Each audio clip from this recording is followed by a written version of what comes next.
أنا ثائر أنا ثائر والخط حسيني. ہر سنی کو یہ جاننا ضروری ہے کہ والخط حسین یہ سٹیٹس پہ لگانا کیا سنی مسلمان کے لیے جائز ہے؟ سنو مولانا نے کیا کہا ہے، اس کا مطلب کیا ہوتا ہے، سنو.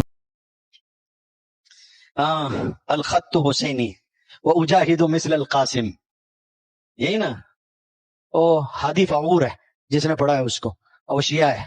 اور وہ اجاہد مثل القاسم جو ہے وہ قاسم سلیمانی ہے. اور قاسم سلیمانی وہ ہے جو عراق گیا تھا، جس کو امریکہ نے میزائل مار کے مارا ہے، جو ایران کا کمانڈر تھا. وہ ہے وہ قاسم سلیمانی کہ میں مجاہد جو ہے بنوں گا اور جہاد کروں گا قاسم سلیمانی کی طرح. لاکھوں سنی مسلمانوں کا قاتل ہے شام میں، عراق میں. جی ہاں، لاکھوں مسلمانوں کا قاتل ہے. اور حافظ الاسد اور اس کا بیٹا جو ابھی ہے بس مسلمانوں کو قتل کیا ہے، مقتول ہوا. اس کے مرنے پہ اور سارے لوگ مل کے، عالم جو ان کے یہاں پہ جو ہے ملکی سطح پہ اس کا ماتم ہوا ہے، سب کچھ ہوا. آپ کو پتہ ہی نہیں، آپ لگا رہے ہیں بھائی یہ سب بیوقوفی کی باتیں ہیں. کیا کر رہے ہیں آپ لوگ؟ صحیح بتانا، جو لوگ اسٹیٹس لگاتے ہیں ان کو پتہ بھی ہے کہ اس میں بولا کیا جا رہا ہے، بس آواز بہت اچھی ہے اور حضرت حسین کا نام آ رہا ہے. تم کو کیا معلوم کہ اس میں کیا ہو رہا ہے؟